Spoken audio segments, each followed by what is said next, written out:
Mana fu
Maliyɛnw ani ɲantuma an ka foli ni tanu bɛ aw bɛɛ lajɛlen ye. An mana kɛ diɲɛ fan o fan k'a fɔ aw bɛɛ ye an n'a denkɛ ani aw balimakɛ de don Mamadu Sidibe Alliance Gandi Malien. An bɛ aw ka émission préférée kɔnɔ, émission min ni an b'a wele espace de vérité n'o ye tiɲɛ kɛnɛ. Espace de vérité min bɛ sigi chaque lundi et jeudi avec Boumabel Diawara. An bɛ sigi an bɛ kuma jamana actualité baw kan mun bɛ yen faso kɔnɔdenw b'a fɛ ka min tiɲɛ a n'a angalon don. I n'a fɔ aw b'a a dɔn cogoya min na thème saba ɲɔgɔnna bɛ jamana in kɔnɔ bi. Jamana kɔnɔden caman tun sigilen don. Aw kɛra mɔgɔ caman ye mun ye message ci ma. Boumabel wele ka na a ka sigi a ka kuma. Bi yɛrɛ kan yɛrɛ min bɛ Seware surasiw dɔw ye wele ka bɔ Seware kan kɔnɔ bi ka an ka jateminɛ cogo bɛɛ lajɛlen na k'an ka sigi an ka kuma émission in k'an ka kɛ bi. Depuis heure jumɛn an sigilen don an tun b'a fɛ ka émission na bɛn émission ma se ka kɛ. Aw bɛɛ lajɛlen b'a dɔn émission a bɛ kɛ heure min na ka kɔrɔ o 17h30 ye. Mais n'i y'a ye bi ta sera fo 19h ma ka sabu kɛ courant tun tigɛlen don. Depuis 16h an sigilen don ka courant kɔnɔ, courant tun ma na fo 19h. O de nana ni bi ta bilali ye retard la ka sabu kɛ courant tigɛ ye. An balimaw an bɛna an da don thème min na o ye faso kɔnɔdenw ye min ɲini an fɛ k'an k'an da don olu la. O dɔ ye jumɛn ye? Lutte contre la corruption. Machine judiciaire a wulila tuguni a ye baara daminɛ ka tɛgɛ kɛ faso zonba kulew la. Zonba kulew minɛli daminɛlen ko général dɔ tun b'a fɛ k'a yɛrɛ faga k'a kɛra ale bolo lebu ye. Ne ko n ko nin tɛ lebu ye, faso nafolo suɲɛni o de ye lebu ye, sinon nin tɛ lebu ye. Tɛgɛ kɛra mɔgɔ caman na. Ni ala sɔnna an bɛna an da don la an ka thème fɔlɔ la. An ka thème filanan o tɛ dɔ wɛrɛ ye aw bɛɛ lajɛlen y'a mɛn k'a fɔ tentative de coup d'état min tun bɛnna faso in kɔnɔ ni a déchouera an bɛ an da don o la k'a fɔ ala de bɛ se ka an ka jamana marabagaw kisi bi, sinon nin sira in Afrique jamana marabaga fɛn fɛn ye nin sira in ta a bɛɛ lajɛlen ni bɔnɛna u ni la Faransi ka laɲini ye o dogolen tɛ mɔgɔ si la. Patrice Lumumba sara cogo min na, Thomas Sankara sara cogo min na, fo ka se Kadafi ma Libi a fatura cogo min na aw bɛɛ lajɛlen b'a dɔn. N'a fɔra ko coup d'état bɛna kɛ Assimi na hali kalo kɔnɔ siɲɛ 10 a tɛ bala anw na. Anw b'a ye coup d'état y'a hɛrɛma yɔrɔ de, sinon u b'a ɲini ka bɔnɛ a ni la k'a sabu kɛ a ye fasodenw ka hɛrɛ ɲinili a y'o sira min ta. An bɛ an da don o la an ka thème filanan la. An ka thème sabanan tɛna kɛ dɔ wɛrɛ ye. An ye kibaruyaw sɔrɔ k'a fɔ Irisiw ka base bɛ ka sigi Mali kɔrɔnfɛla la sisan. Irisiw ka base sigili an bɛ an da don o la ani an ka délégation ministérielle dɔ taara Irisi jamana ka Moscou. Abdoulaye Diop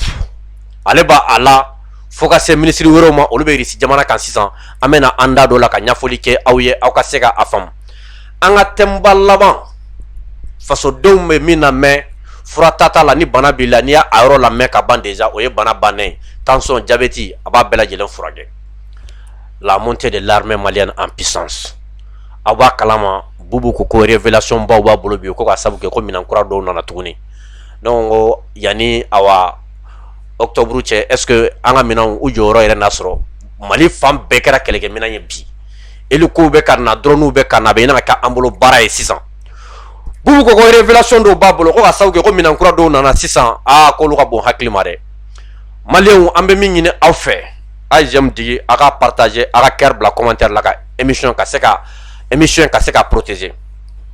sani nga kuma di Bubu ma me foli fanba di an ka partenaires ma no ye radio so mun sɔnna émission ma daminɛ u b'u ka baara bɛɛ lajɛlen bila ka programme bɛɛ bɔ ka se ka émission ka a diviser u ka radio la a fɔlɔfɔlɔ ye radio islamique ye ni ale bɛ Kolokani Daɲɛ FM ale bɛ Nara Cikan FM ale bɛ Kolonjɛba Miracle FM a bɛ Buguni radio Gɛnɛ kan ale bɛ Fana Filadugu FM ale bɛ Kasaro n'o bɛ Kita fɛ radio Wasulu ale bɛ Yanfolila fo ka se radio Wateni FM ma ale bɛ Ɲɛna n'o bɛ Sikaso fɛ Mali la nin y'a siɲɛ fɔlɔ ye Mali kɔnɔ Web TV ka sigi k'i bɛ ka émission kɛ radio ka sɔgɔ i la k'i ka émission ta k'a nafa kama ko fasodenw ka ala sɔrɔ nin ye a siɲɛ fɔlɔ ye ka kɛ Mali kɔnɔ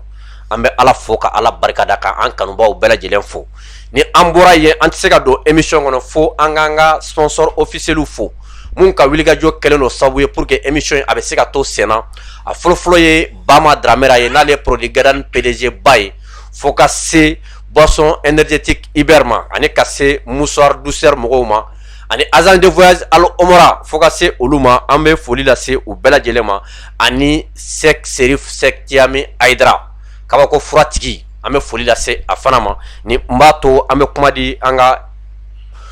invité ma n'o ye Bumabel Jawara ye a bɛ révélation baw mun kɛ bi a y'a partager su in na émission mana ban 20h 21h a bɛɛ bɛ da ka sunɔgɔ ka sabu kɛ hakili la tigɛlen bɛ sunɔgɔ Bubu i ni ɲantuma Gandi nga foli bi ye k'i fo dante foli min na ka studio kɔnɔ mɔgɔ bɛɛ fo ka technicien fo chaque Serif Tiami Aidara a ko k'a ye san 20 k'a kun bɛ ka fura min ɲini k'a y'a sɔrɔ a y'a sɔrɔ ko ye kurusi jalala gosi bana o fura Gandi a mɛnna ɲinini na oui ale yɛrɛ san 20 de kɛ a bɛ ka gindo ɲɛɲini gindo ɲa sɔrɔ la fura min don n'i y'a ta 2 semaines kɔnɔ i t'a ta tugun wa a b'i to i tɔgɔ la fo ka taa ala ka waati se s'i ma o ye furakɛli total yɛrɛ ka furakɛli ka ban 2 semaines alhamdulillah o ye ala tanu ye a y'o bonya da an tulo kan alhamdulillah o ala tanu ye donc an k'o fɔ émission nafa yɛrɛ bonya kama d'accord Bubu Gani an bɛ diaspora malienne fo foli kan ka d'u ma kɛ yɔrɔ o yɔrɔ an b'o fo savanɛ électronique an b'u fo Gani min yɛrɛ bɛ costume di yan sɔn n'o o ye o kumana i b'o tɔgɔ dɔn ayi e b'o tɔgɔ dɔn ayi ni ne y'o tɔgɔ fɔ ne bɛ taa guloki minɛ fana nana diya dɛ fana nana diya yan dɛ d'accord n bɛ tila k'o tɔgɔ f'i ye o ye secret ye d'accord tɛmɛ ni kuma ye Bubu sani an ka kuma di ma an bɛ foli fanba di an kanubagaw bɛɛ lajɛlen ma Mali kɔnɔ ani Mali kɔ kan foli kɛrɛnkɛrɛnyalen an b'a di an ka conseiller ma an grand frère de valeur Kɔrɔ Ibusi an tɛ segin ka Ibusi k'a tanu ale de y'a dɔn k'a fɔ vraiment Mali la n dɔgɔninw bɛ sira min kan n ka n dɔgɔninw dɛmɛ pour que sira in a bɛ se ka ɲɛ u bolo n'a ye sira min kan n'a ka ɲi a bɛ dɛmɛ ni sira min man ɲi a bɛ conseil d'i ma k'i ka bɔ nin sira in kan o ye Kɔrɔ Ibusi ye foli fanba an b'a di Ibusi ma k'a ka foli bɛ kuma in kɔnɔ a bonya bɛ kuma in na an ye min mɛn Bubu semaine in kɔnɔ an y'a ye k'a fɔ k'an ka juge k'u ye minɛli daminɛ dɛ Bubu minɛli daminɛlen ko tɛgɛ kɛra général dɔw la mais o tɛ coup d'état ko ye fɔlɔ dɛ jamana nafolo ka kɛ lemuruba ye k'a dun sani an ka se coup d'état kɛyɔrɔ ma ko général dɔw tɔgɔ yera a la ko tɛgɛ kɛra olu la ko olu minɛna ko hali bi ko minɛli k'a bɛ senna dɔw ye moto taxinin ta olu ye jamana bila ka ban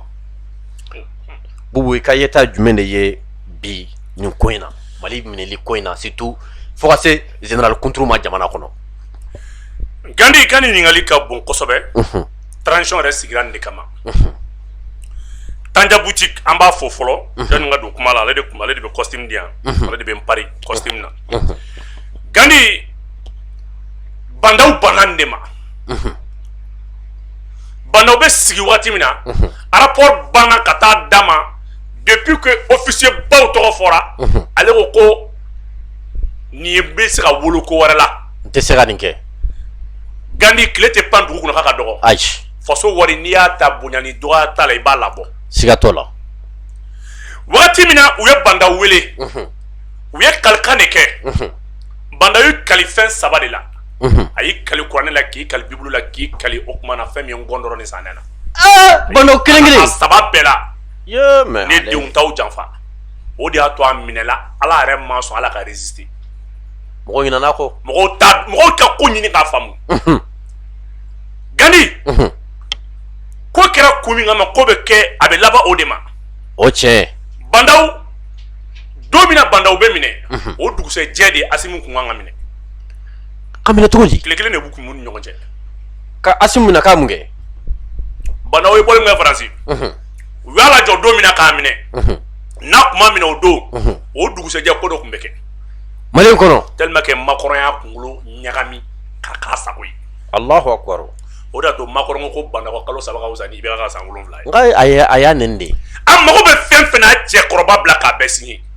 lecture t'a la foyi yan de don a signé yan de don tigɛ n'o kala yan de don tigɛ n'o kala ni malɛnw mun farati san 70 la fanga la a bɛ kɛ tiɲɛni ye dɛ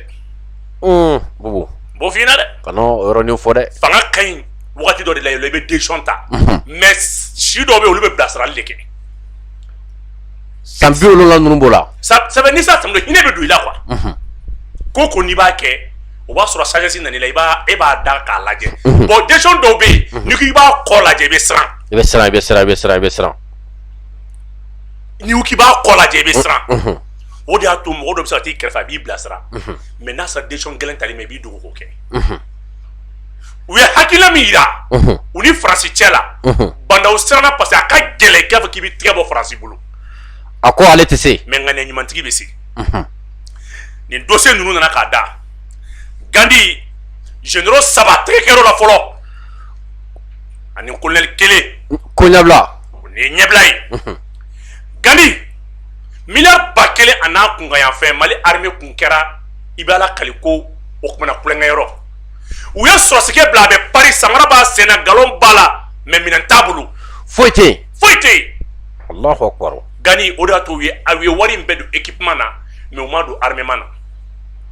équipement ni armement tɛ kelen olu tɛ kelen ye i bɛ se ka maa dɔ équipé mobili la dalifini na kusaju est-ce que b'a kalama dayɔrɔ la matilaw mais i bɛ taa sɔrɔ marifa t'a bolo foyi t'a bolo n'i y'a ye foyi t'a bolo a parilen don fini ɲɛnama b'a la tantiw kɔni b'a kunna finiw b'a la Gandi civil de tun bɛ yen ministère de la défense nafa bɔ a opérateur bɛɛ tun ye civil a marché kun kɛra marché de di bɔrɔ sɔrɔsikɛ ka saya kun tɛ lajɛ dɛ Gandi i ye nin de y'a la dossier bɛ kanalen o dossier wɛrɛ nin kɔfɛ non ko min bɛ kanala a ka jugu kasogo bɛ fuya datugunna o opérateur économique dɔw bɛ yen a kɛlen entreprise 10 ale de ta y'a bɛɛ ye a bɛ contractuel dilan a yɛrɛ la ka tila ka offre k'a yɛrɛ ale de ta ye entreprise 10 in bɛɛ ye entreprise 10 a bɛ mɔgɔ kelen tɔgɔ la donc marché mana na k'i n'a fɔ entreprise 10 bɔra a nɔfɛ mais a bɛɛ ye mɔgɔ kelen de u b'a ta k'a d'a kelen ma non bubu kana des coups de milliards kana ɲɛfɔ ka ɲɛ sinon dɔw bɛ boli Gani min fana b'o kɔfɛ ni t'o fana dɔn o ye mun ye an ka bejiw marché mobili beji est-ce que b'a dɔn ni beji 100 marché dira ni 50 livré la a tɔ 50 min bɛ to n'an ka kanw attaquera ni beji min jenina o beji min jenina dɛ o bɛ tila ka compter k'o ta i n'a fɔ o livré la ka sɔrɔ o bɛ kɔfɛ ka na ka nafolo kɛ lenburuba yɛrɛ ka dun cogo bɛɛ la bon hakili ma donc k'an attaquer officier dɔw tun bɛ content parce que o kɔrɔ ni beji 3 jenina u b'a fɔ ko beji 6 jenina u ye 3 min fara kan u b'o ta min ma livré fɔlɔ u b'a kɛ i n'a fɔ o livré la Gandi ne ma armée muɲu ka Mali armée bɔ Bubu nin ye kabako ye dɛ ma Gani Mali armée sɛgɛnna Gani Mali sɔrɔsiw sɛgɛnna Gani ninnu tun bɛ mission kɛ kalo 3 u ka wari bɛ fama dɔw bolo u kɛlen ka k'u sago ye denmisɛnninw bɛ bɔ mission na ka na 3 mois u m'u bolo ka wari kan waati kelen dɔw ni bɛ ka Gani dɔw tɛmɛna Union européenne ye formation de kɛ Kulukoro est-ce que b'a kalama ni baton waraba tɛ sigi don u tilala wari min kan ka d'u ma 10 000 n'u kan ka taa semaine kɛ n'a ye est-ce que b'a kalama o wari o dunnen don dɔ bolo u bɛ ka ɲini u dɔw kan ka hali u bɛ min kɛ passer ka taa so a t'u bolo i bɛ kɛra tan waati n'a tɛ se ka lakale non jamana binna de ka kolongolo c'est que ala ka Asimi colonel Duru ninnu ala k'u sara wallahi ala k'a dan u y'an bɔ degun mun na ka na u y'an bɔ dogo min na ka na Gandi prime kɔni sen t'o la Gandi ne y'a f'i ɲɛna il y avait plus de centaines de sous-officiers fictifs ne y'a f'i ɲɛna bere rouge minnu ka saya kuma fɔra 100 fila u ka wari b'a la ka taa 100 fila u ka wari b'a la ka taa jamana kɛsi la jamana kɔnɔ su kɔni tɛ su minnu bɛ se ka su dɔ bɛ se ka san 2 kɛ u salen don u ma tirer ka bɔ virement bɛ ka to min na wari bɛ tunun ten Gandi n'i ye carburant fana ta k'a lajɛ o fana ka jugu n'o ye dossier nana k'a da discussion tun bɛ nin de la o de y'a to ne ko maliyɛnw ma u ka to walahi i bɛ fɛn bɛɛ fɔ ka sɔrɔ kɛ jogo la fo surafɛn ani siran olu ta la walahi o tɛ kaso kɛ la alhamdulillah i bɛ fɛn bɛɛ fɔ kaso kɛ ma ko fo ni cɛ in ni ne a delila ka jɛn nin kan kabini a donna magistrature la fo bi i bɛ se ka bɛɛ lagosi fo kaso kɛ parce que ça veut dire que c'est un jeune magistrat a mago b'a ka siniɲɛsigi n'a tɔgɔ n'a kɔ la alhamdulillah a mago i bɛ se ka ne tigɛ tɔni k'a da kɔ de mais i tɛ se k'a bɔ o de y'a to maloya bolo a dɔw bɛna bɔ n tɛ n pan ka bila justice ɲɛ mais n'a dɔw dun t'o fɔ o de y'a to dɔw fana b'a yɛrɛ faga dɔw kana boli yɛrɛ faga ko min b'a yɛrɛ faga donc a bil'i kunna n'a kɛra a maloya ka jugu n'a fɔra ko minnu yɛrɛ kan ka sigi et puis i ma min dɔn han général kelen b'a la ale yɛrɛ participera loi d'orientation in a yɛrɛ sɛbɛnni na la rédaction même ale yɛrɛ participera o la ko ka nin miliyari hakɛ ale yɛrɛ sigira ka miiri armée ɲa cogo jumɛn armée kan ka se sɔrɔ cogo jumɛn armée mago bɛ mun ni mun na olu yɛrɛ sigira k'a sɛbɛn général kelen b'a la ale sen b'o la n tɛna a tɔgɔ fɔ ale yɛrɛ n'o bugu ninnu ɲɛfɔ ka gɛlɛn dɛ n ko i tɛ se ka bon i mana ninnu ye ninnu ni musow bɛ kɛ jelisɔnw la est ce que i b'a kalama u denw bɛ kɛ kalanbaw la Gandi i bɛ taa sɔrɔ ninnu de denw bɛ kɛ wa u tɛ sɔn a baara u denw ka kɛ tenitigiw ye ayi parce que u bɛ ka armée ci de u bɛ ka armée yɛrɛ sɛgɛn u bɛ ka armée ci u y'a ci cogo min na u tɛ sɔn a baara parce que u kun ye armée kɛ non u bɛ ka armée ci de walahi Gandi n'a kun tɛ se k'a lakali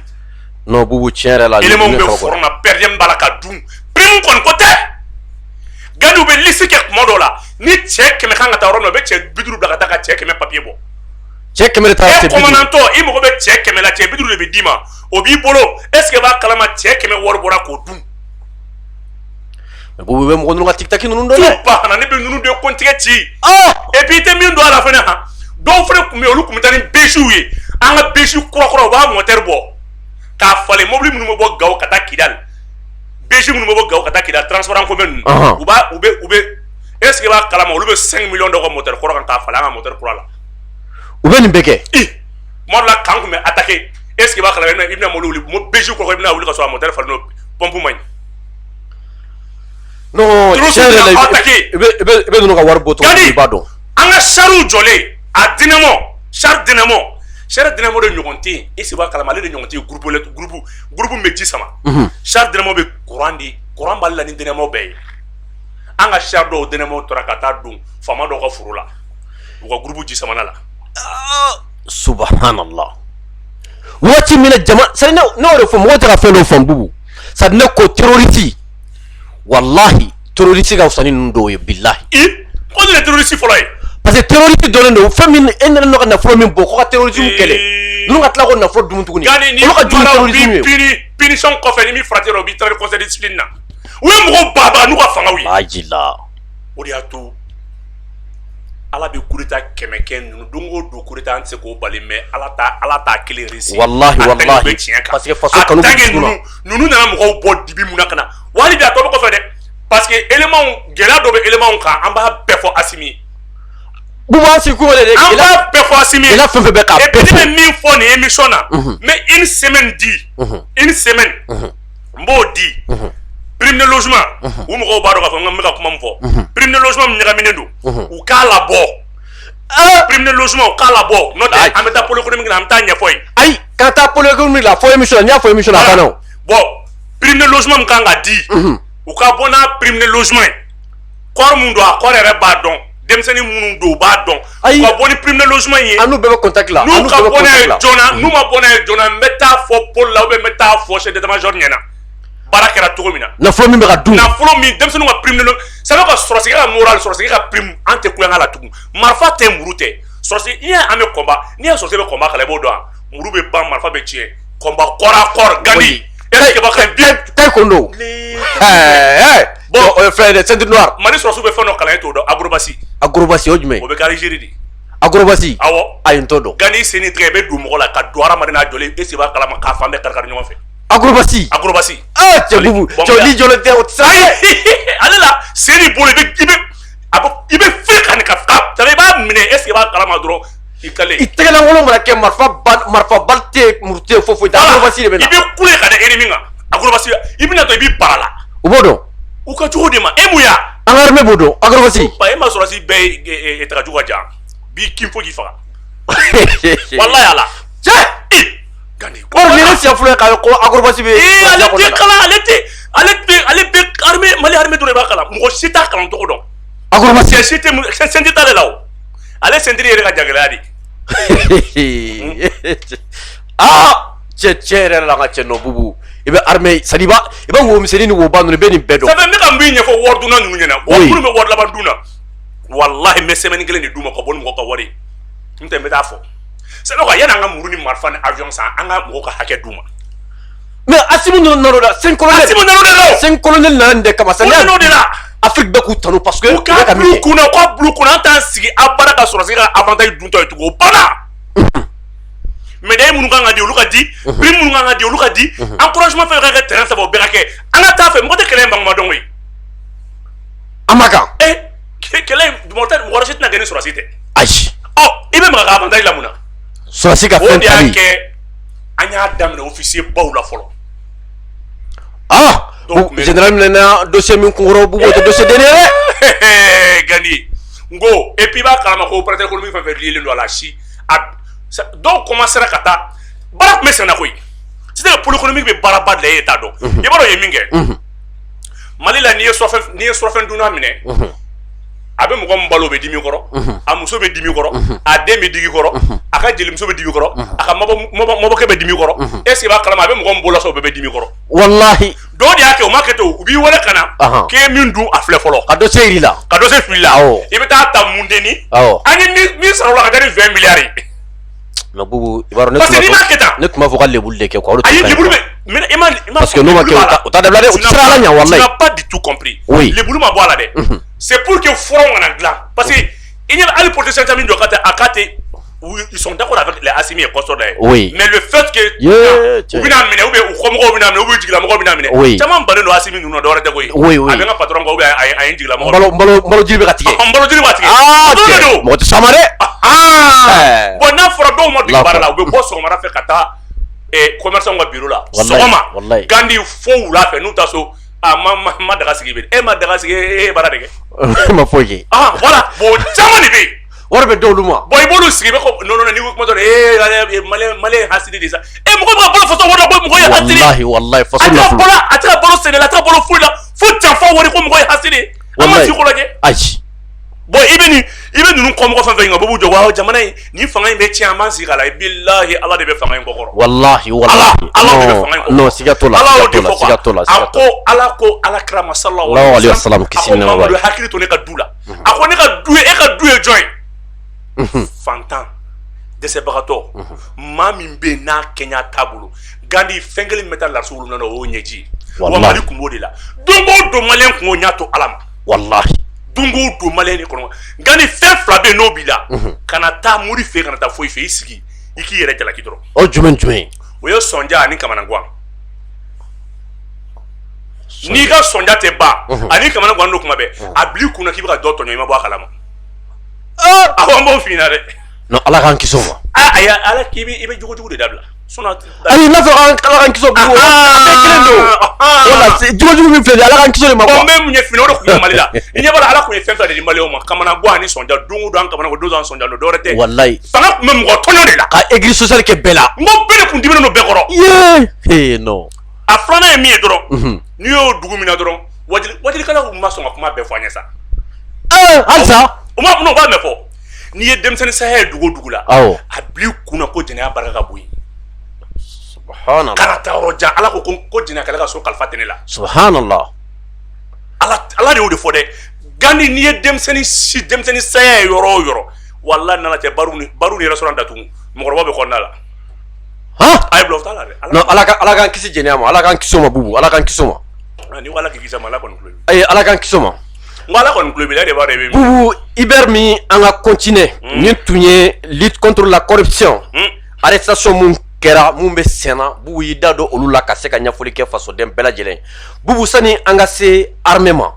bubu sani anga se minankura mun na sani anga se oluma ani di suka baju mun be ka ke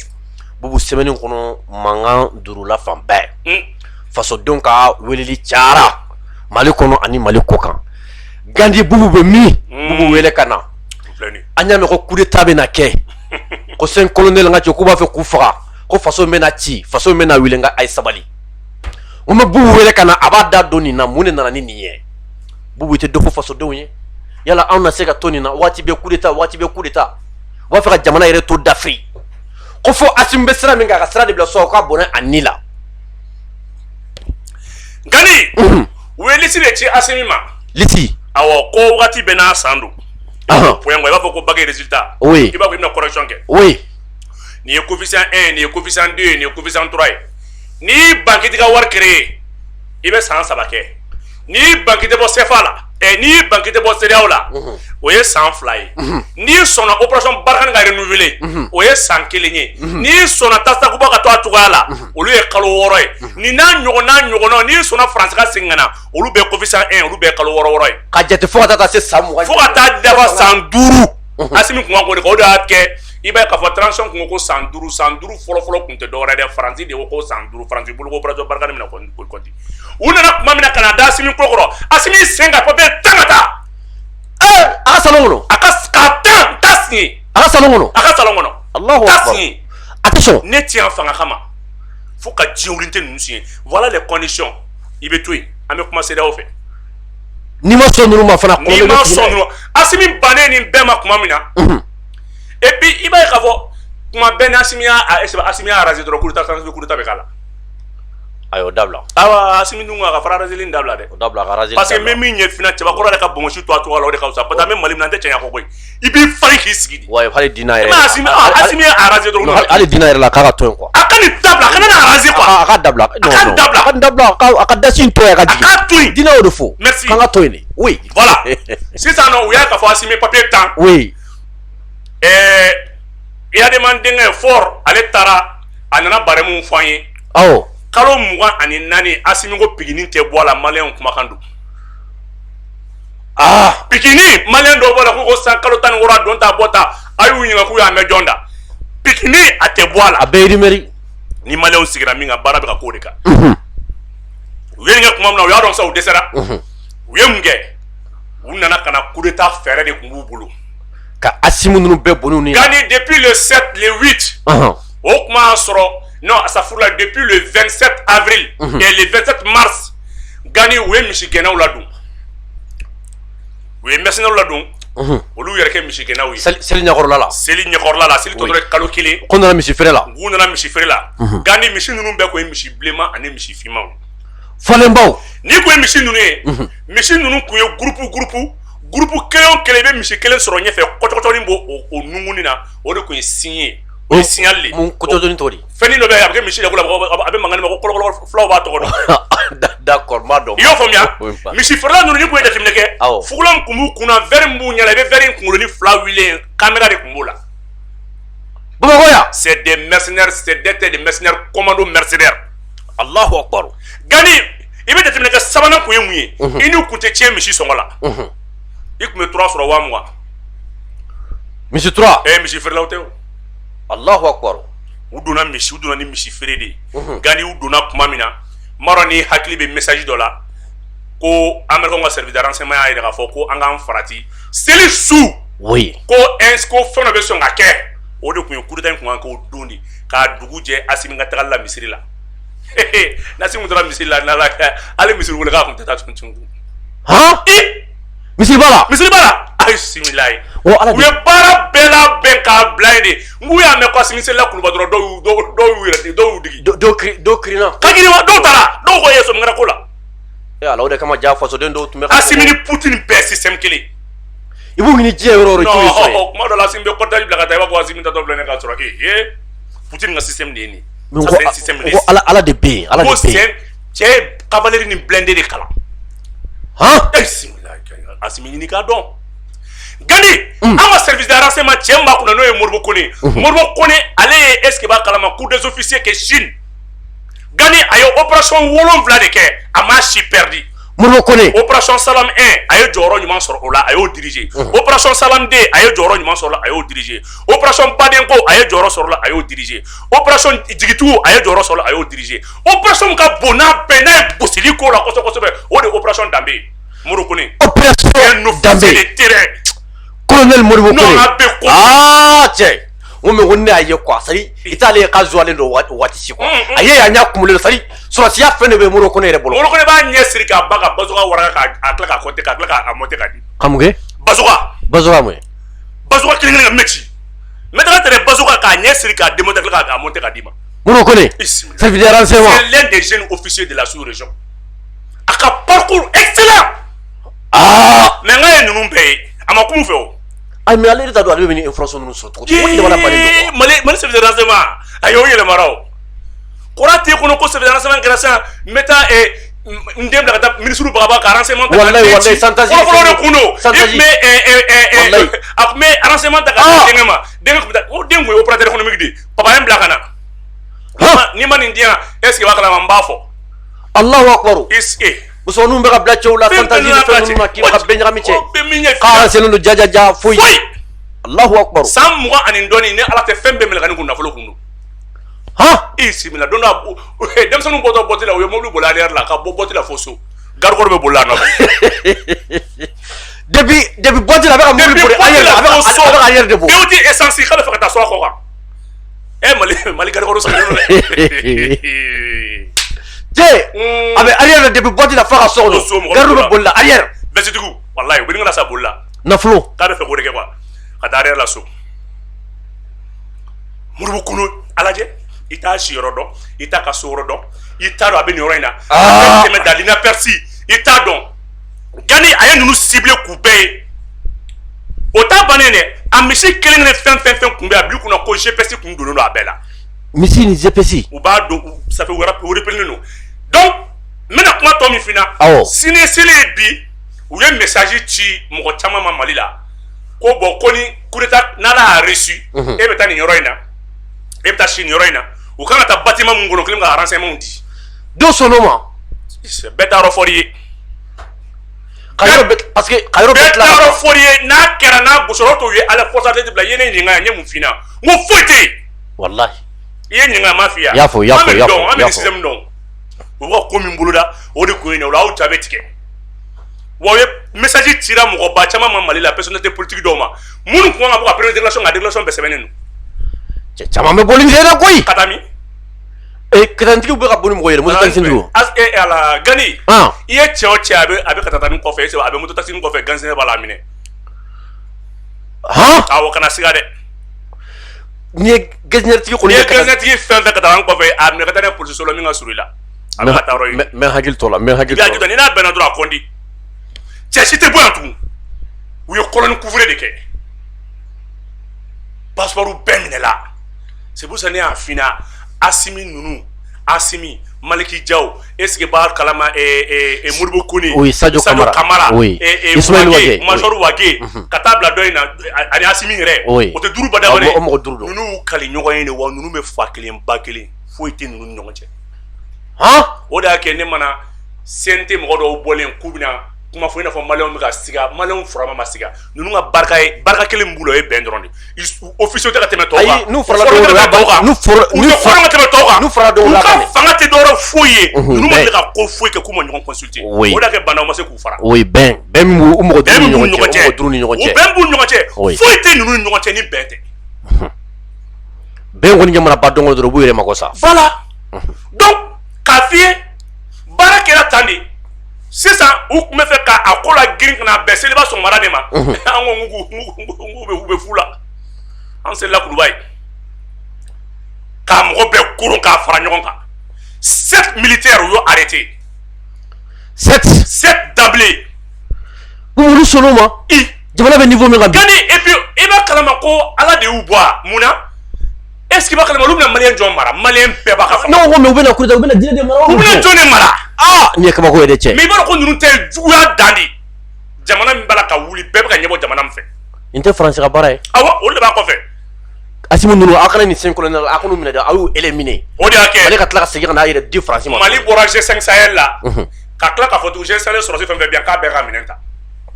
o ka taa yanni semaine dɔ in cɛ n'a fɛn fɛn ye kɔrɔ k'i kɛra prisonnier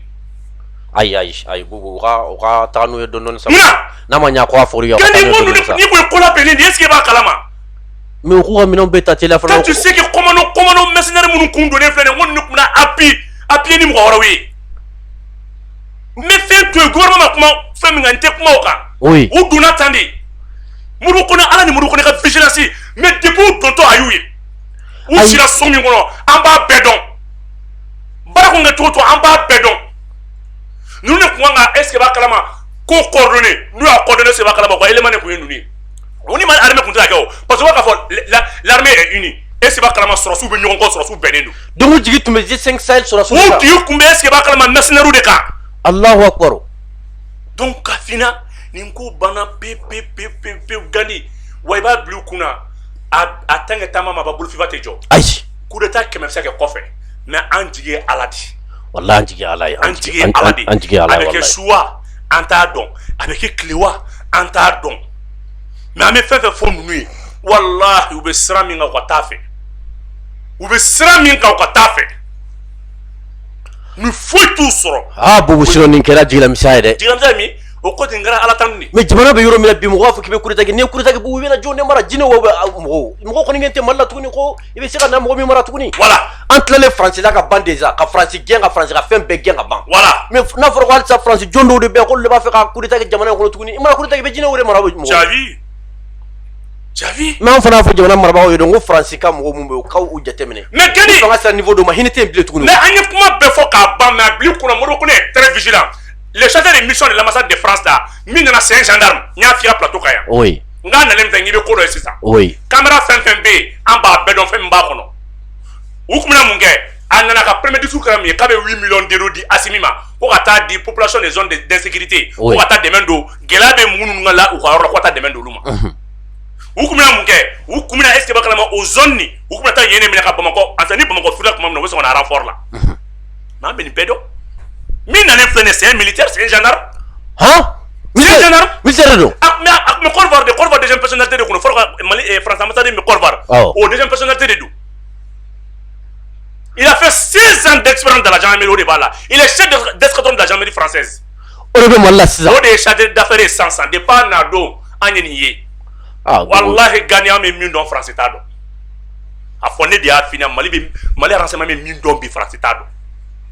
fɛn fɛn kan ka kɛ an y'a bɛɛ ye Modibo Kone y'a bɛɛ ye un jeune stratège nin ko to tan min bɛ kɔfɛ fana an bɛ se k'o fana f'i ye mais an bɛ dan nin ma yan dɔw bɛ ka siran k'u yɛrɛ di u bɛ ka ɲɔgɔn tɔgɔ fɔ kaɲi tan faamaw b'a bɛɛ fɛ o hali discours kan ka kalan an b'a bɛɛ dɔn non ni Ala ye an dɛmɛ bubu o ye Ala tanu de sinon an kisi man di dɛ ni kɔni kɛ Ala de bɛ se ka an kisi sinon mɔgɔ ni sira in ta Faransi ye non Gani e bɛ ko Mali président tɔgɔ ko Assimi o tɛ Mali président tɔgɔ ko Ala ni wallahi n'i ye fantanw la don Ala de bɛ don i jigi kɔrɔ siga t'o la n'o tɛ c'est pas parce que mɔgɔ kalannenbaw don c'est pas parce que ko kodɔnnabaw don o tɛ o u bɛ ka min ta k'a da o dusukun na o dɔrɔn de don oui an ka wari k'an k'o dilanni to yen k'an ka CFA dilanni to yen k'an ka Choguel gɛn ka bɔ fanga la ko ka Choguel gɛn ka bɔ premier ministère la CEDEAO ye condition min posé a ka ca ni condition 20 ye a si tɛ hɛrɛ jamana ma a si tɛ hɛrɛ jamana ma karisa gɛn an ka nin bɔ yen an ka mandat bɔ nin kan an kana karisa minɛ an kana nin wari créer an ka nin to tan an ka nin to tan an ka nin to tan ça fait nakun t'a bɛɛ fɔli ye a y'a mɛ émission spéciale de sigi nin kama c'est plus de 21 points de recommandation wa an bɛ min ɲɛfina n bɛ 2 semaines de d'i ma dɛ mun na 2 semaines n'u ma embargo wuli o y'an bɔlen CEDEAO la o fana bɛ kɛ nouvelle ba de y'i bolo ka na siga 2 semaines maximum 2 semaines Gani ne filila kuma la 3 semaines o y'a jalen bababa ye baara bɛɛ bann'o fana la a y'a kɛ an dan ye nin ye c'est fini an sera an dan na dɔ kɛra sa voilà mais 2 semaines maximum 3 semaines o y'an bɔlen bɛɛ CEDEAO la baara banna pewu i bɛ lettre bɔlen san ka bila ka taa nin ye tare bubu n'o kɛra kɔni ye an b'a dɔn ni jamana marabagaw min bɛ an kunna bi a ta kɔfɛ an b'a dɔn ninnu bɛ se ka jamana in bɔ kɔlɔn bɛɛ lajɛlen bubu ni an bɔra o yɔrɔ la sani an ka se la montée de l'armée malienne en puissance minɛn kura mun nana sani an ka don révélation ba ninnu kɔnɔna la an bɛ se yɔrɔ min ma sisan o ye k'a fɔ an y'a ye k'a fɔ ko irisiw ka baziw k'u sigili daminɛna an ka mali kɔrɔfila yɔrɔ dɔw la et en même temps an ka délégation ministérielle dɔ fana bɔra yan olu fana taara ka taa irisi jamana kan n'o ye Moscou ye i bɛ se ka mun de fɔ ninnu na sani an ka se la montée de l'armée malienne en puissance. Abdou Diop taara en délégation ba taara Moscou u taara sigi u kumara nka ni ɲa finna an ni irisi cɛ tɛna bɛn sɔrɔsiya ko dɔrɔn ma fɛn caman b'a kɔnɔ a bil'i kunna ko seko ni dɔnko b'a la sɔrɔ b'a la kalan b'a la fɛn min ye nafasɔrɔ siraw b'a la fɛn min dugujɔrɔ nafolo ɲinini fɛnɛ o baara belebele fɛnɛ b'a la Gandi relation coopération bɛ ka tɛmɛ a dan kan an bɛ ka ɲɔgɔn minɛ sira caman de fɛ Abdou Diop taara o baara de la Gandi conteneur 7 de labɛnnen don min kan ka na n y'o baara f'i ɲɛna ale ni an ka avion kun fɔlɔ minnu banna olu nali ko o bɛ na cogo jumɛn n'o ye Mikoya Gurevec MiG 29 ale ni MiG 39 ale ni MiG 35 fɛnɛ olu baaraw fɛnɛ labɛnnen don k'o ban olu nali n'u nali condition kuma taara sigi nin n'a ɲɔgɔnna belebelew de kan Gandi fɛn min ye Serge Lavrov fɛ a bɔra Algérie ani Algérie masakɛ u kumara a n'a ɲɔgɔnna bɛ u kumara u ye kuma bila min kan u y'a ye k'a fɔ nin wagati laban na États-Unis ale ye vote dɔ kɛ a ka Sénat ye sénateur ye vote dɔ kɛ vote min y'a yira k'a fɔ u ye yamaruya di États-Unis gouvernement ma ka OTAN déployer Mali Afrique Sahel kɔnɔna la o t'a bannen ka ko sugu bɛɛ ka Russie ka avancé la jɔ Afrique kɔnɔ u y'a voté o don Russie bɛ ka Afrique jamanaw dɛmɛli min kɛ u ka Afrique jamanaw cédule min kɛ ka fɛɛrɛ bɛɛ kɛ k'a jɔ donc fɛn min ye sénateur ye u ye kitisi mandat di gouvernement ma état américain ma a ka baara bɛɛ kɛ moyen financier matériel a kana Faransi dɛsɛra a kana ka na Sahel kɔnɔ Gandi nin ye kɛlɛ kura wɛrɛ de bɔlen terrorisme ni fɛn bɛɛ banna o banna pewu ni pewu ni révélation ba dɛ Gandi o banna pewu Gandi américains sigira u hakili jagabɔ u y'a yira k'a fɔ olu yɛrɛ bɛ ka kɛlɛ min soutenir o kɛlɛ kelen de bɛ ka farafinw na sama Russie nɔfɛ parce que olu ka kɛlɛ min ban olu bɛ fɛ ni kɛlɛ kɛra ko farafinw ka boli k'i kunda olu kan africains ka boli k'i kunda olu kan mais africains bɛ ka boli ka t'u jigi kɛ mɔgɔ wɛrɛ de n'o Russie ye donc adamaden jigi b'a jigi kan ka tɛmɛ a tɔɔrɔbaga kan donc il est temps que u ka terrorisme in jɔ Mali de kɛra sababu ye ni terrorisme na jɔ dɛ ka terrorisme ko ban pewu ban u yɛrɛ marifa di mɔgɔ mɔgɔ ma u bɛ ka yala k'a bɛɛ attaquer o de y'a kɛ u ni terroristes yɛrɛ fɔra ɲɔgɔn kɔ kalo tɛmɛnen na terroristes y'a yira k'a fɔ an ye mɔgɔw déployer terrain sanfɛ n'an ma wari di an bɛ bila aw yɛrɛ la kɔngɔ b'an na kɔngɔ banna minɔgɔ banna foyi tɛ yen bilen Gandi ça fait combien de temps maintenant terroristes tɛ ka se ka foyi kɛ f'u bɛ ka se ka jaga de minɛ mɔgɔw la u tɛ ka se ka taa yɔrɔ ni na yɔrɔ sɔrɔ u yɛrɛ la o de y'a kɛ sɔgɔmada in na a midi 35 terroristes yɛrɛ ye MINUSMA ka convoi attaquer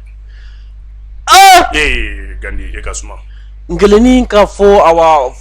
nin t'a bannen dɛ terroristes yɛrɛ de bɛna anw dɛmɛ se ka k'u kɛlɛ n ko n'Ala ye barika don dugu la o y'a terrorisme ka MINUSMA ka convoi attaquer terroristes mɔgɔ 4 de MINUSMA ka convoi attaquer bi a bɔtɔ Tombouctou sira fɛ à 10 km d'un poste de la gendarmerie malienne Isimila Gandi Ala bɛ fɛn bɛɛ n ko a ye to Ala kɔ a k'aw cɛsiri a ka ɲɔgɔn minɛ mun nana k'olu bɛ a fɛ ka anw lakana awɔ u nana bi est-ce que b'a kalama a ka karanka de b'u bolo ka mobili fo ka mobili woloki ka pan ka fili a kɔ kan fo ka mobili pan ka fili u ye nin kɛ tuma min u y'u tigi yɔrɔ ma tɛ se ka Mali gendarme de y'u blessé maliyɛnw de bɛ ka MINUSMA dɛmɛ bi ka MINUSMA ne nin kun fɔra e kuma e bɛ faamu ne tun tɛ da la or que an dun jigi tun bɛ MINUSMA in dɛ bon k'a f'i ɲɛna o de y'a to an y'a f'i ɲɛna ne ninnu ma fɔra anw na diɲɛ sɛbɛn n'Ala ne y'o de fɔ quoi dugu in barika dugu in den dɔw t'a dɔn quoi i b'a dɔn n'i tɛ maliyɛn i tɛ Mali barika dɔn quoi Gandi n'i tɛ maliyɛn ye i tɛ se ka da Mali la walayi fasoden jugu mɔgɔ tɛ sini na a mɔgɔ t'a kɔ la ayi n'o fasodenniw bi ka diya dɔrɔn ale ka bi k'i diya dɔrɔn k'i diya wari la dɔrɔn o ye bi ka diya dɔrɔn Gandi irisiw nana ka na u ka base u nana ka na installer u y'a baara daminɛ u nana ni minɛn fɔlɔfɔlɔ min ye o ye S500 min bɛ yen n'o ye Triomphe ye n'o bɛ Algérie bolo o tɛ u nana ni F400 pulu ye u y'a jigin déjà o de baara labɛnna munna u y'o jigin munna u nana ni S400 ye n bɛna o fana kun f'i ɲɛna Gandi u nana ni S400 ye u y'a jigin Mali ni Algérie cɛ k'a installer o de bɛna kɛ a bɛ fɔ o de ma ko le régiment de système de défense aérienne russe u ka régiment min bɛ sankolo kɛlɛ yɛrɛ ɲɛdɔn u ye base fɔlɔ installer n'olu de Gandi baara in nafa ye mun ye munna u nana ni S400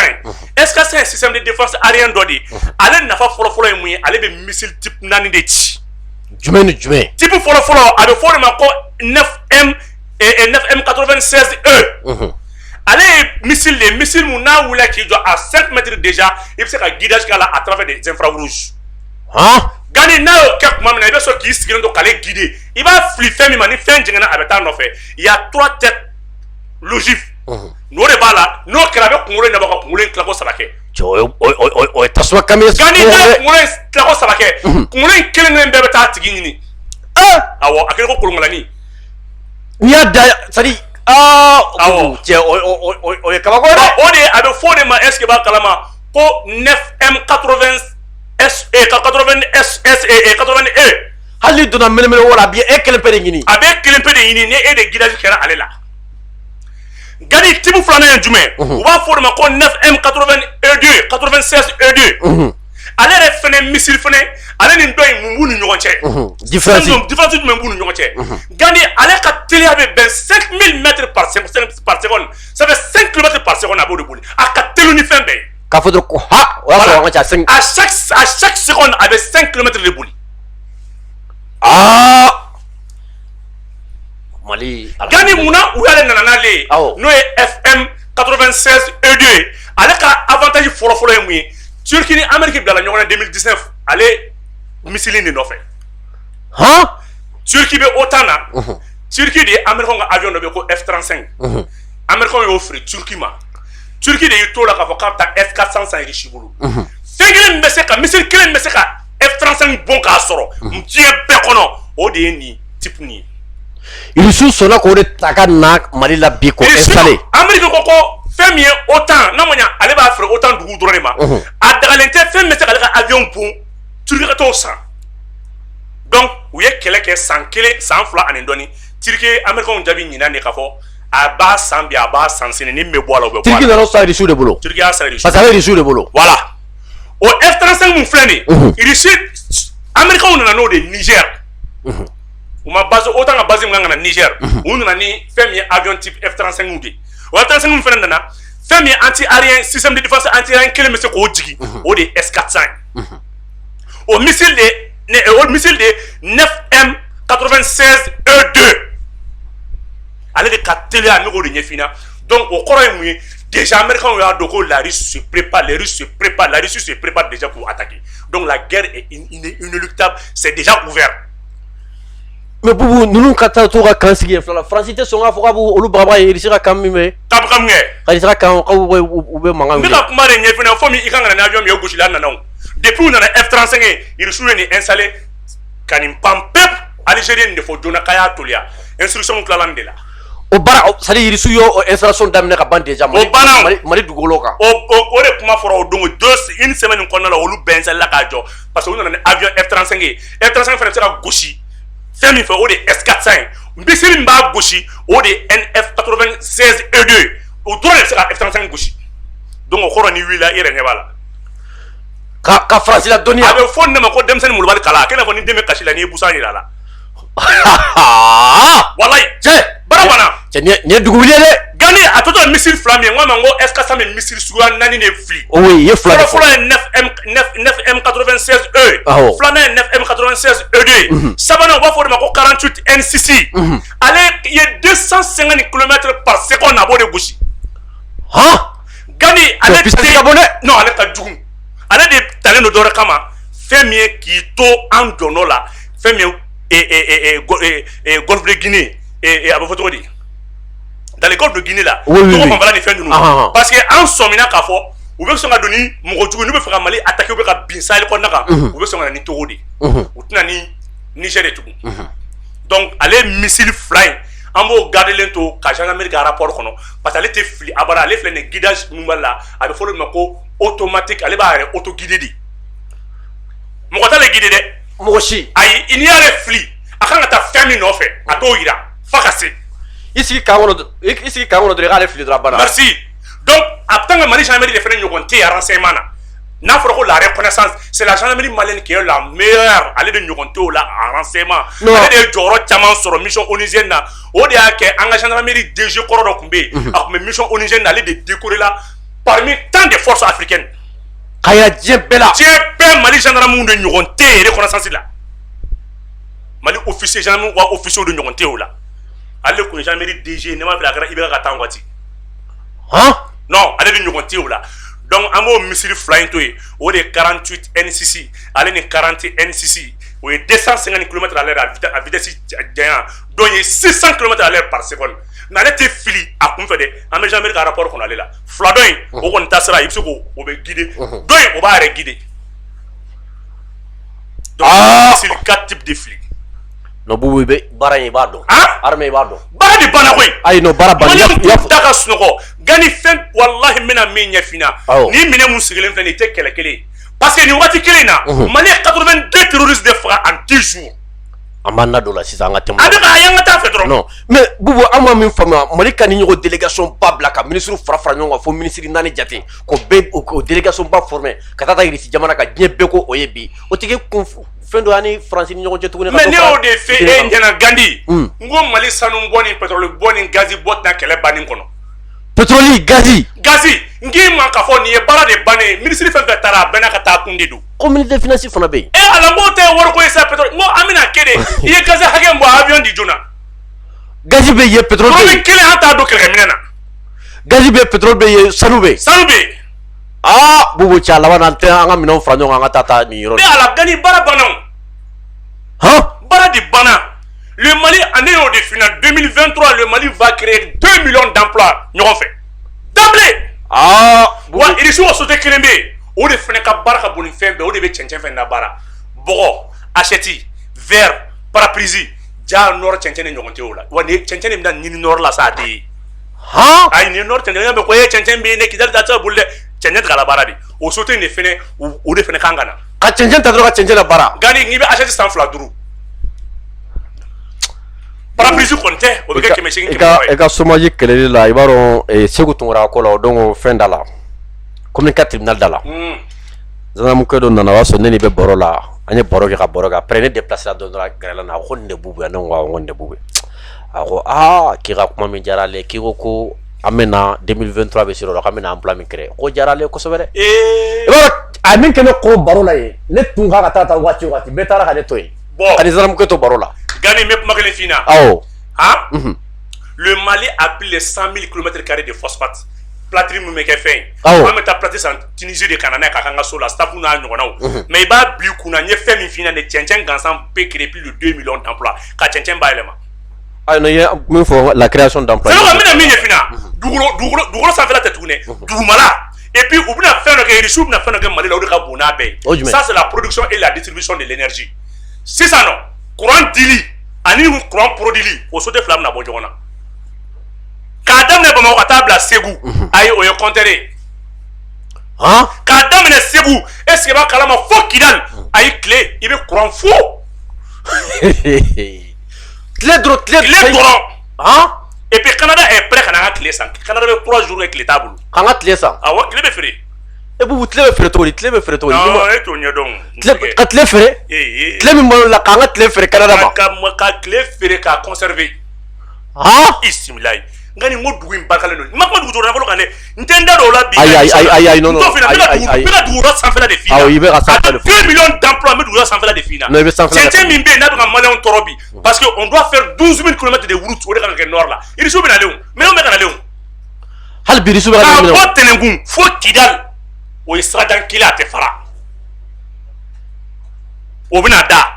est ce que b'a kalama AB Bara o bɛna da Tilamsi o bɛna da est ce que b'a kalama André Bugɔni o bɛna da ka bɔ ZDZ ka bɔ Mauritanie ka tɛmɛ Ban Azawad fɛ ka t'i yɛrɛ sɔrɔ fo Alger o fana siraba bɛɛ cɛncɛn de bɛ k'an bali ka développer n'i ye gɛlɛya bɛ nord la dɔwɛrɛ tɛ sira de tɛ ka bɔ. D'accord bubu nin b'a to an bɛ se an ka thème laban ma thème laban tɛ dɔwɛrɛ ye la montée de l'armée malienne en puissance i tun ko émission daminɛ la k'a fɔ révélation baw b'i bolo révélation ninnu kun tɛ dɔwɛrɛ ye ko an ye kɛlɛkɛminɛn kura dɔw sɔrɔ k'i b'a fɛ k'i da don olu la ani semaine kɔnɔna la terroriste min fagara k'a sera fo mɔgɔ 80 ɲɔgɔnna ma a ka d'an ye ka se k'i da don la semaine kɔnɔ terroriste min fagara ani awa révélation baw min b'i bolo minɛnko la i ka se k'i da don olu la teliya la joona. Gadi ko bamaaramakɛ o sɔrɔ a 10 km de Baramba o taara min don yen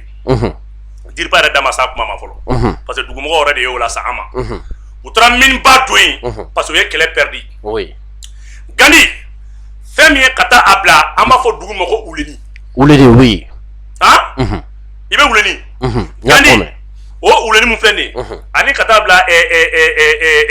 wulina la a mara kɔnɔna la Gandhi u taara u daga yen ka yen bɛɛ minɛ ka k'u ta ye ne m'a f'i ye ko taarɔ t'u la bilen i y'a fɔ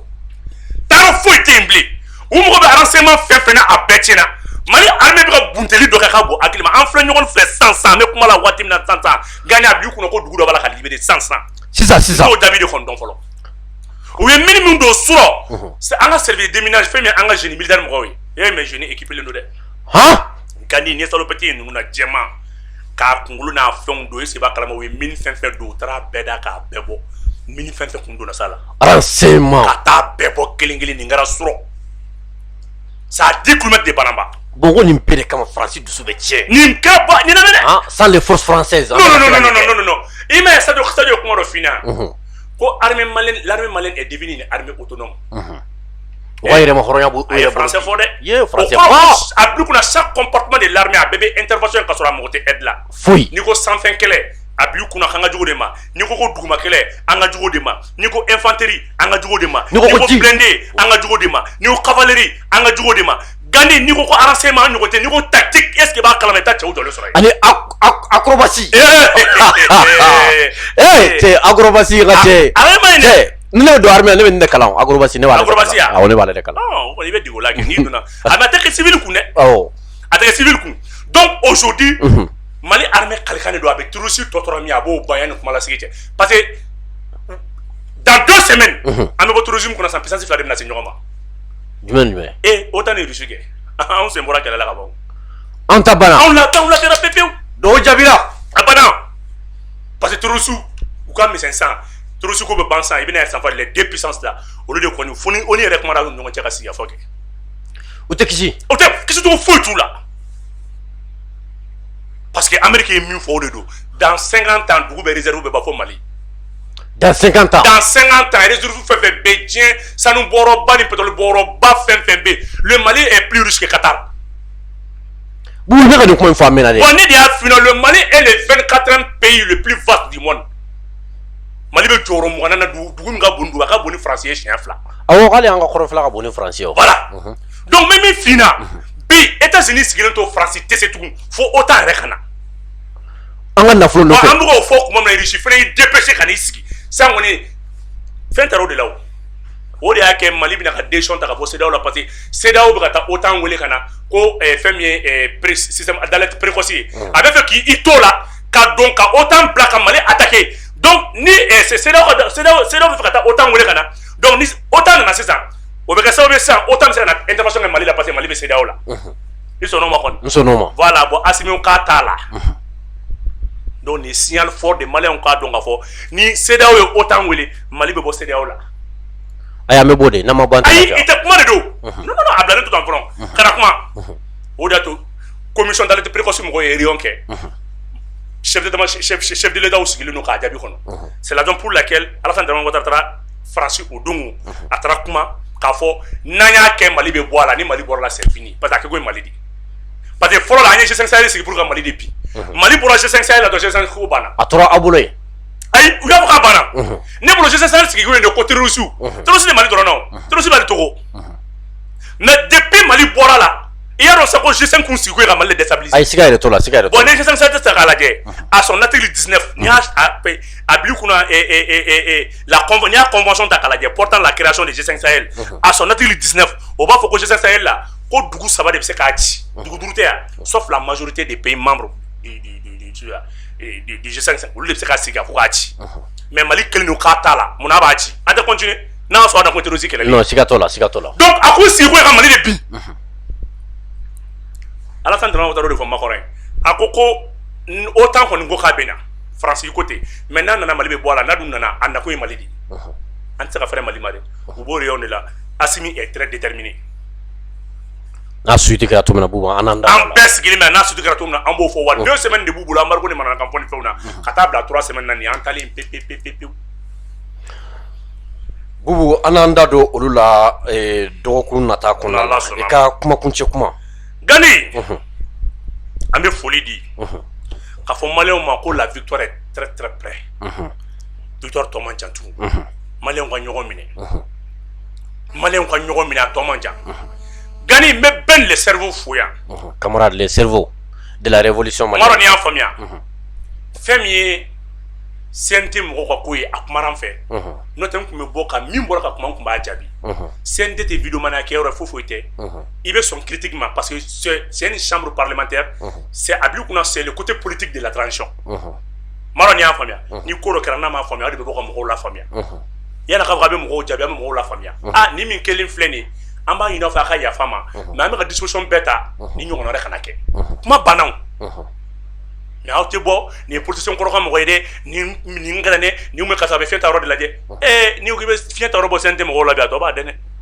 anga do ambe be fala ambe be bala kuma do be anti am ko defan kama ambe a jamana ko di la jamana de ban je quoi oui jamana de ban je anga don ava am nyogon do ga mina ba so do ko dugu tira do ka jamana tira anga nyogon mine anga na kuma be bla jugu amine kono oui anga kuma do bla anga nyogon critiquer bunya kono. C'est très grave qu'un parlementaire au Kaboka Fokabeta Moro Hakinan diffamé Kakuma Yelama et Kanke Mokola Sabaladi. C'est vrai. Allah que ça va dirima. Oui, Gasgedi. Nindo Ninto Nala Idaki Bekemi et Bekoi. Vraiment, mes camarades ben le cerveau fou. Allez Kumara, Tikumada Taka. Son Jabi Moulin. Inch'Allah, nous tous. Allah n'a les Bouyakama. Inch'Allah, Inch'Allah. Voilà, donc il faut qu'il y ait le mando. Car il n'y a rien de fou. Dans tes folies, mina. D'accord, merci beaucoup, Boubou. Ambe folie la CI vraiment. Façon de on qu'il faut Boubou. Mais oui, les gars, je mets la façon qu'on a bi à la débat donc. C'est-à-dire, agneau de faux, ambe baramina, ambe kake façon ne. Anga indépendance avec agneau de bolo à combien du mène, ambe ka baraminke. Ame ka ke en façon de kama atena fo ko mo de be ko mo min jolen do ka fa a fin do ke anyo fo be ala ya be wati jambo bi sisa émission te ka se ka so ko groupe ko e ama fo mo shinyana ame ka barake anyere bakunde min kada nya domina nanya ye ka fo vraiment ame se ka ni fo façon do abe façon do na fa ame anda do la amba fenge amba do ante se anda do min fana la ambo to me mo de te ka fo mo me se ka sra do de ama gani figande iben de votre transition nyemo oui ko ube video mani munu sara ube video mani munu bu sa ko fo o ta anyi ou be sera min kan bu ko de la wa nama min fam amba fo u akana na bu ko parce a ku ko mo de ba an kokoro ko mo kelen ta an kokoro fo be de ko don ala de ba an kokoro na la me ba be de ko don voilà ameka barake condition na ameka baraka an yere di amba do ani jamana diu amba do na mi na ma nya na ya fo ya na famia anya fo be ko sa nyogon jabi voilà o ka phénomène de be so ni do wara tunte émission me ke chaque jour enfin ant mbake 17h30 non ya sera 19h na courant ko do donc ka fo beye anga nyogon famia anga tege di nyoma jamana be se ka basi to ko mina ala ka ambe anyogona vraiment wasala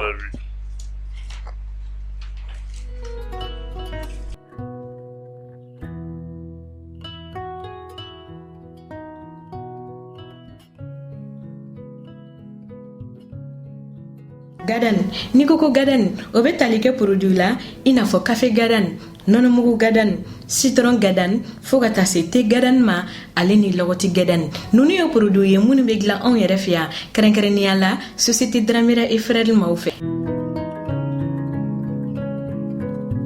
Ni mɔgɔ min mago bɛ nin produit ninnu na i bɛ se k'i sen fa biribiri ka se boutique la mun tɔgɔ ye ko boutique 711 711 ale carilen don Bamako fantan ani naani bɛɛ lajɛlen de la ni o fana ye société Dramira et frère maaw ka boutiquew ye kɛrɛnkɛrɛnnenya la fɔlɔfɔlɔ o bɛ tali kɛ Alde Bamako kɔnɔna na ni e b'a fɛ ka i to i sigiyɔrɔ la k'u wele i bɛ se ka weleli kɛ nɛgɛjuru sira la mun bɛ tali kɛ 76 14 19 19 711D sɛbɛnnikɔrɔkaw ale ni lafiyabugukaw aw bɛ se ka aw senfa biribiri ka se jikɔrɔni fɛn min ye 20 mètres yɛrɛ ye o kɛrɛfɛla ye coye ni ani restaurant Sibi Center man jan ɲɔgɔn na walima n'i b'a fɛ k'i to i sigiyɔrɔ la ka wele i bɛ se ka nɛgɛjuru sira ta mun bɛ tali kɛ 76 72 19 19 Kalabankorokaw fo ka taa se Kabalakaw ma aw bɛ se ka aw senfa biribiri ka se Cɛbani fɛn min ye lycée Demba Kanda Keita o kɛrɛfɛla yɛrɛ la coye wala n'i bɛ fɛ k'i to i sigiyɔrɔ la k'u wele i bɛ se ka weleli kɛ nɛgɛjuru sira la 74 62 19 19 o tɛ a bannen Banankabugukaw aw fana bɛ se ka 711 maaw lasɔrɔ nɛgɛjuru sira la mun be tali kɛ 79 91 19 19 ni Banangabugo ta ni o be lycée Ibrahim Mali yɛrɛ kɛrɛfɛ yɛrɛ coyi. U ma dan produit gɛdɛni dɔrɔn fɛnɛ ma, fɛn min ye produit wɛrɛ caman ye o be sɔrɔ u ka yɔrɔ la mun be tali kɛ malobɔrɔw fo ka taa se nɔnɔmugu bɔrɔw la, jus kɛrɛnkɛrɛnnen ɲumanw o be u ka yɔrɔ la, ale ni boisson dumanw fo ka taa se savon ma, deodorant, ɲɛgɛn kɔnɔna ale ni mɔgɔnifin yɛrɛ kasa jago duman ni bɛɛ lajɛlen be sɔrɔ u ka yɔrɔ la. Fɛn min mayonnaise petit matin o be yen fo ka taa se moutarde dumanw ma ale ni petit pois ni bɛɛ lajɛlen de be sɔrɔ u ka yɔrɔ la.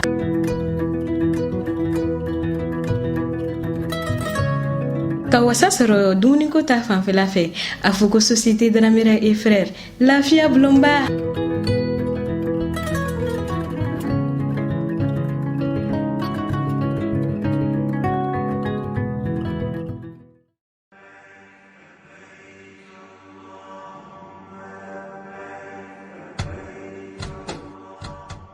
Al umra be silamɛw kunnafoni k'a be duguta kɛrɛnkɛrɛnnen min labɛn san 2022 umra ogumu kɔnɔna na ko o tɔgɔsɛbɛnw bi senna. Hinjikɛla minnu b'a fɛ ka taa umra la ɲina sunkalo dɔgɔkun fɔlɔw la ni o b'a daminɛ avril kalo tile 4 ka taa bila a tile 18 na san 2022 ko o musakaw bi t'i jɔ sefa wari miliyɔn 2 ani 280 na. Minnu b'a fɛ ka taa sunkalo dɔgɔkun labanw na n'o b'a daminɛ avril kalo tile 17 ka taa bila mai kalo tile 2 la san 2022 o musakaw bi t'i jɔ sefa wari miliyɔn 2 ani 120 na. Al umra b'a da silamɛw kulo kan ko tɔgɔsɛbɛnw bi senna halisa minnu b'a fɛ ka taa rajaba kalo o dɔgɔkun labanw duguta la ni o yɛrɛ bolodalen do ka bɛn février kalo tile 22 san 2022 ma. Al umra be silamɛw fo minnu ye danaya da u kan wa a bi weleweleda kɛ u bɛɛ lajɛlen ka boli joona ka n'u tɔgɔw sɛbɛn ni ka duwawu kɛ u ka taa ni ka segin ɲuman na Saudiya jamana kan. Ka fara o bɛɛ lajɛlen kan, Al umra ye cakɛda ye min be biyew feere minnu be dugutaw kɛ ɲɔgɔn fɛ ale ni kelenna dugutalaw ka taa diɲɛ jamana bɛɛ lajɛlen na min yɛrɛ la ani kɔnpanyi caaman de be baara kɛ ɲɔgɔn fɛ sɔngɔ nɔgɔman na. Ka fara o kan an be visa di Dubai tagalaw ma ka assurance labila dugutalaw ye bolimafɛnw ale ni fɛn caaman wɛrɛ. An ka musaka sarasiraw ye Orange Money, MoneyGram, Ria ale ni Western Union. Al umra sigiyɔrɔ bɛnnen do immeuble Fatoumata Soumaré ma, rue Baba Jara, porte 460 ka ɲɛsin immeuble Jige 3 ma. Nɛgɛjuru siraw 20 24 34 78 20 24 24 72 walima 64 28 28 15 66 78 88 68 66 77 51 juru walima 76 15 77 84 an ka email alomrabas@yahoo.fr an ka bɔlɔlɔ sira http://alomra.com